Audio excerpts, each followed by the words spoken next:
Now, you back dating white women yet? Because I heard you on the Red Pill with my man Van lately. Van, man, that's our guy. And you said now he's going to go in on him all the way through in regard to dating, in regard to having a white wife, ex-wife.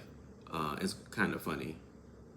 Said you don't know if you can mess with a white girl now because you Man, of the backlash you received from the sisters for choosing to be with a white woman. It did a little thing on my head. I'm single now, and I'm just kind of laying back, just cause I'm really busy. But I don't know. You know, I was being honest with Van. You know, he asked me a question, and I answered it at the time. You know, for so long, because I was married to a white woman, I got so much flack that I couldn't help, you know, not have it affect me in some way.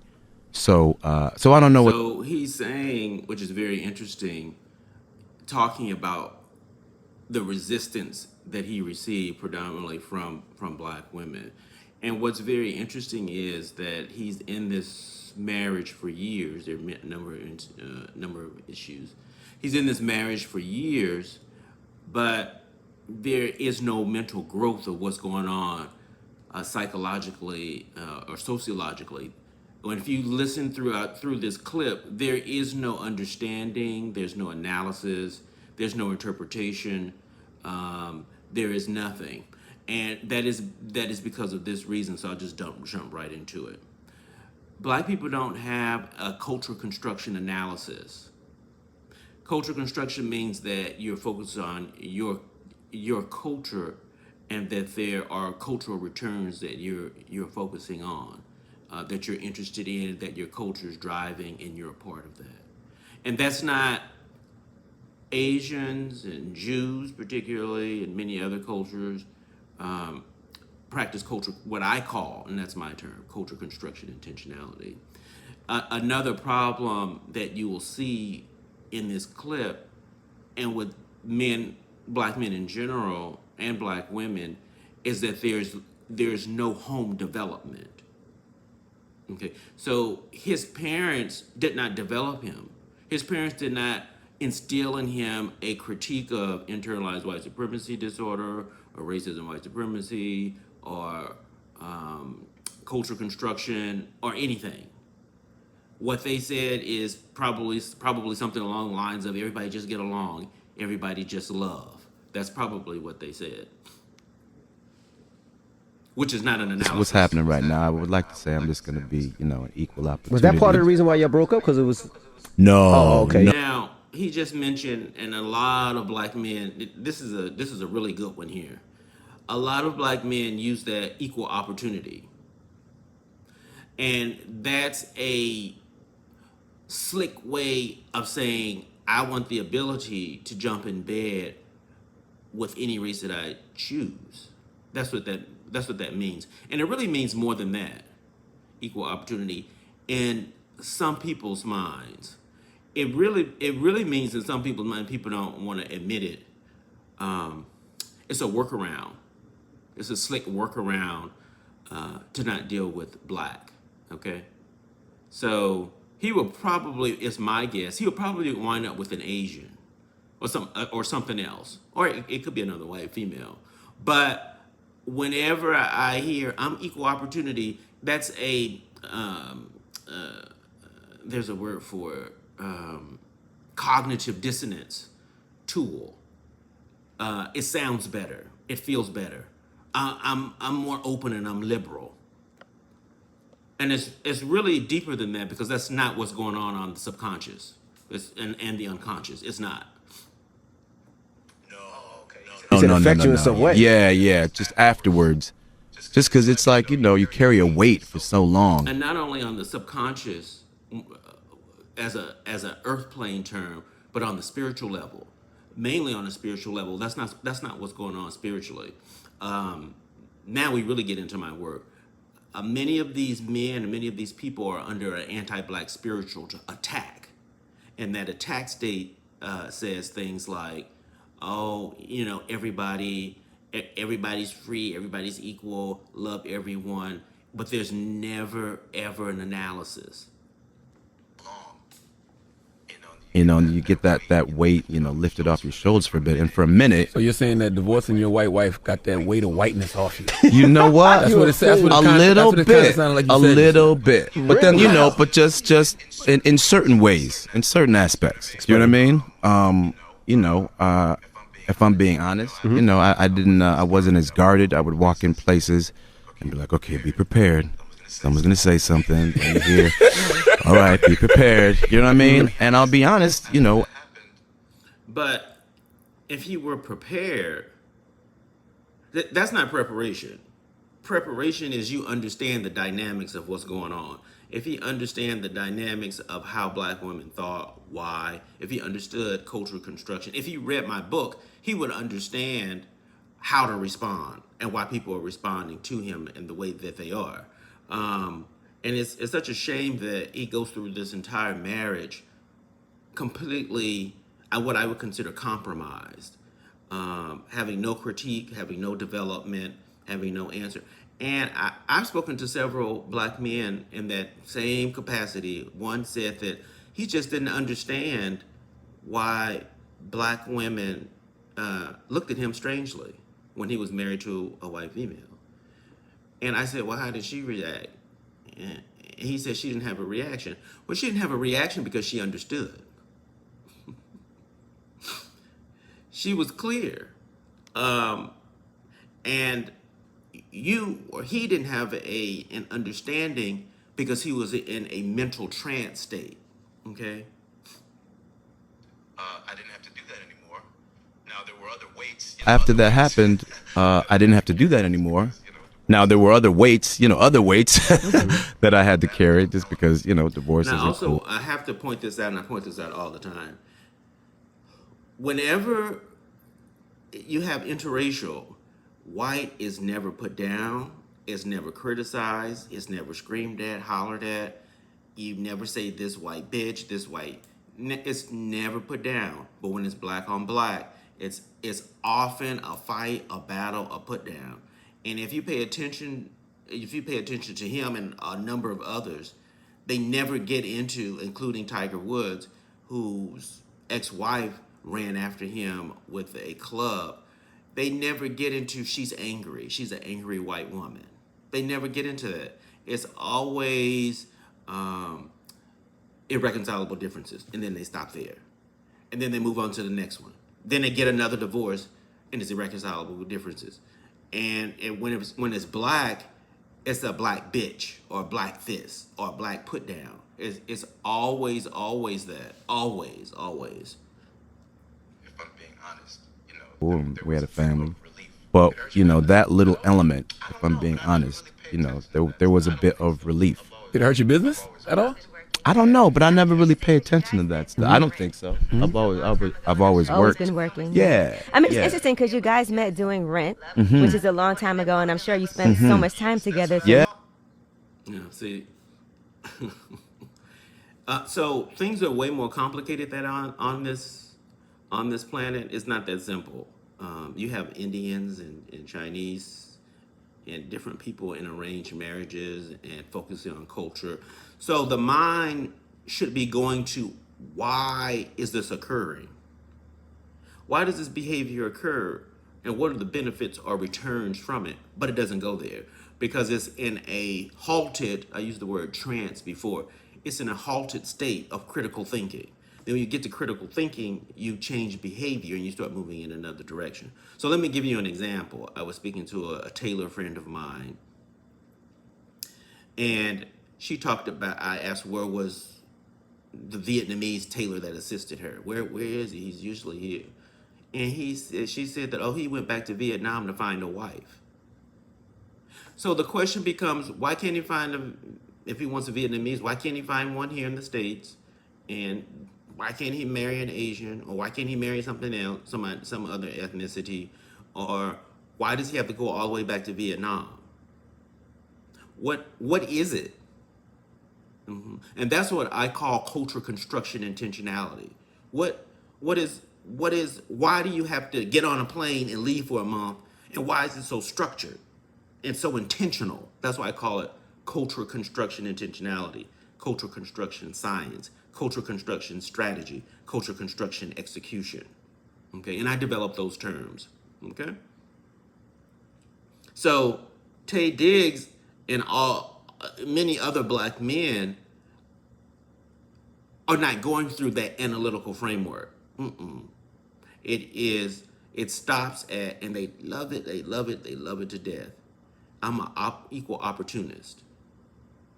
But why isn't the Vietnamese an equal opportunist? Well, I don't know. Shoulder shrug.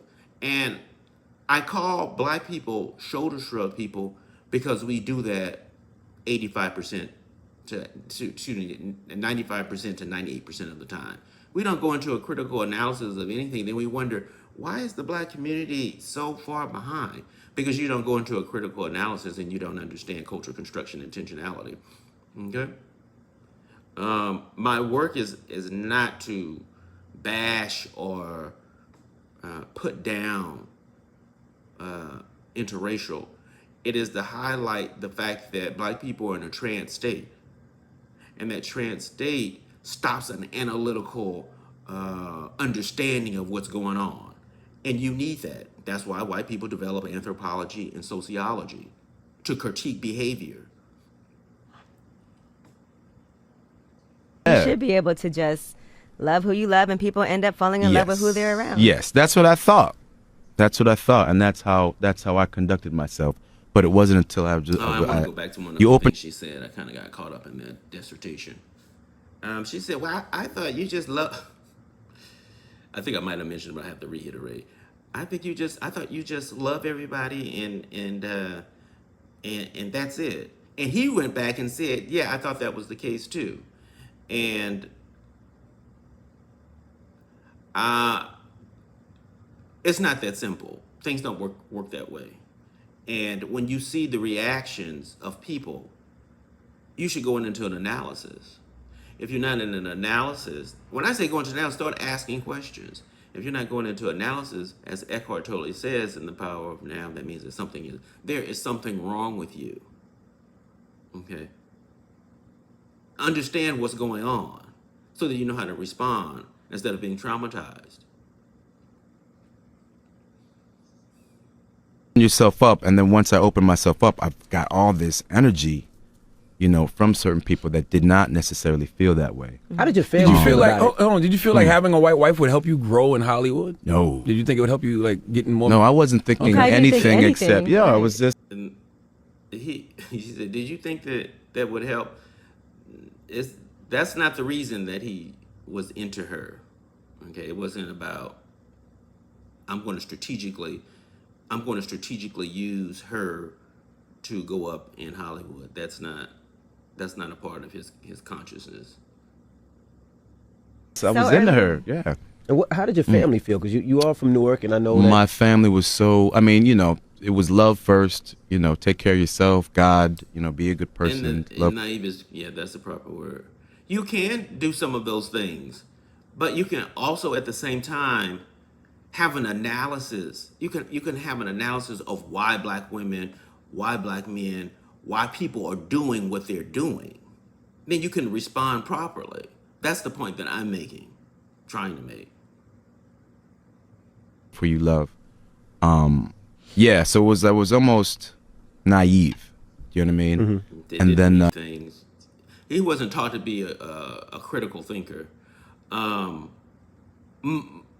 lot of the money that he received came from black women. That's part of the problem. All those movies came from. I mean, I don't know how it doesn't make sense that they would not be angry. What he should have done theoretically was he should have put himself in a position of an interracial genre. That would have been much better than going down that road of all. It's a little bit almost of a deception, but it's not a deception because he wasn't intentionally doing it. He is just skipping around without any development, and that's true for many black people. We are not at a young age, 2, 3, 4, 5, 6, developed to understand racism, white supremacy, or racial dynamics. We're not developed. There was something on TikTok where this guy was asking Black history questions, and the young people didn't know who Frederick Douglass was. They called him Einstein. They didn't know who George Washington Carver was, and some of them didn't know who Malcolm X was. So there you go on that one. And then when I got Stella, and then I was, I didn't read things. I tried to lead my life in a way where I wasn't, I didn't open myself up to what other people's opinions. And that's another thing I started to do. I started to read what other people were saying and let that affect me. And social media makes it worse. Yeah, well, I mean, social media wasn't around then. It wasn't, but articles and and then other people think they're doing you a favor. Did you hear what such and such?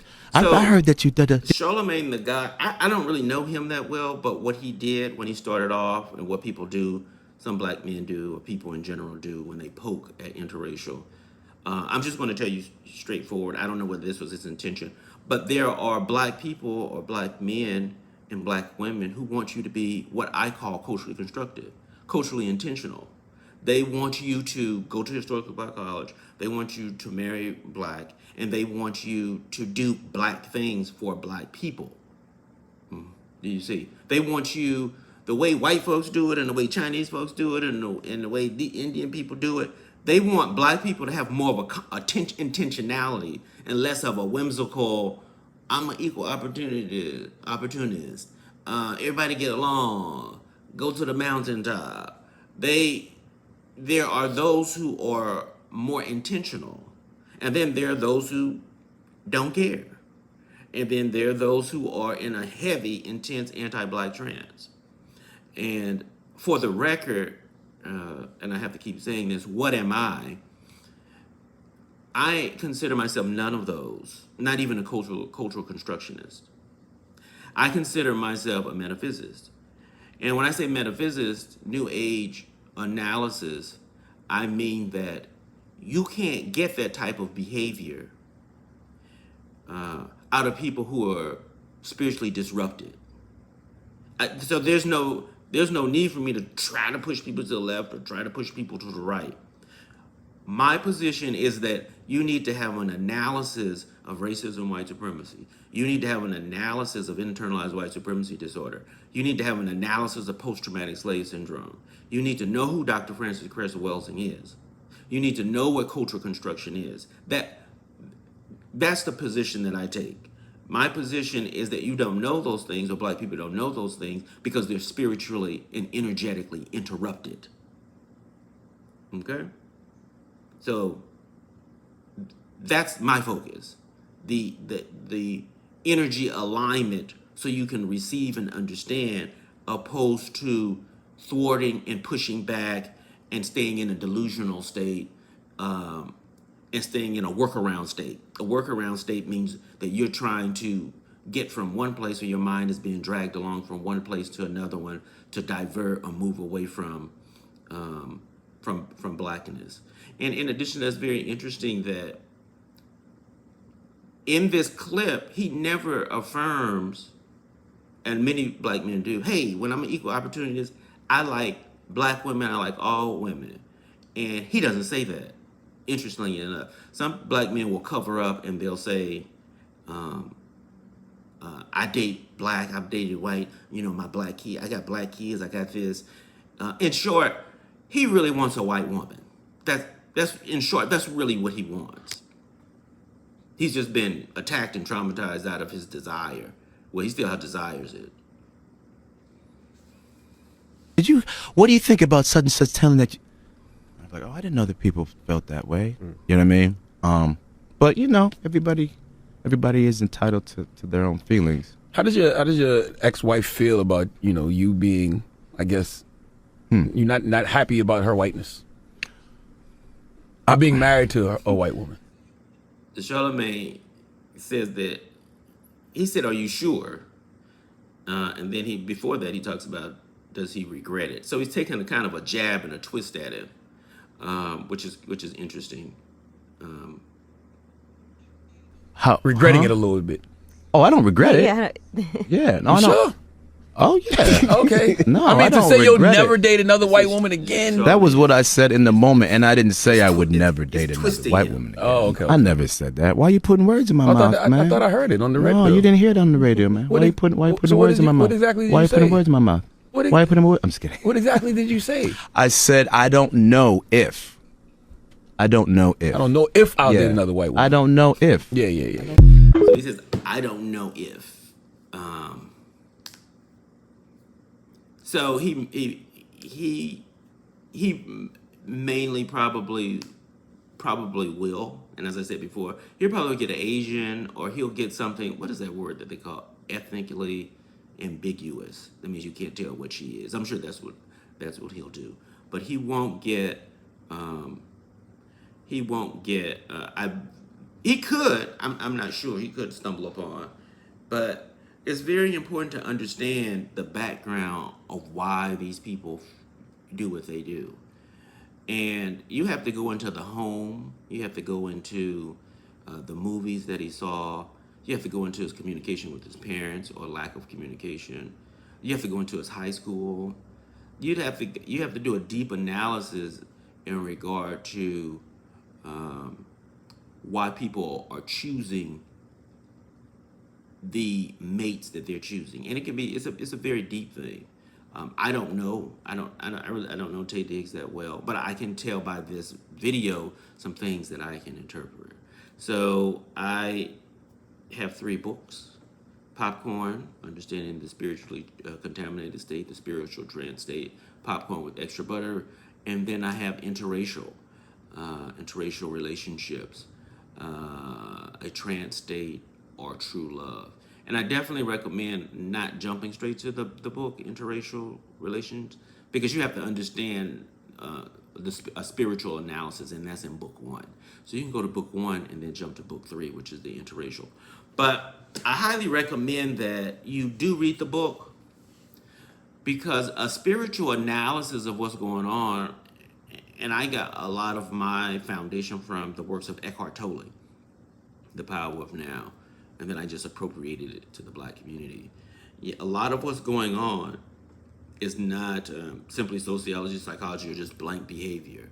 A lot of it is rooted in spirit, or what I call the spiritually contaminated state. And understanding that will empower you and give you tools to maneuver around various people and various situations. So check out the links below. Thank you.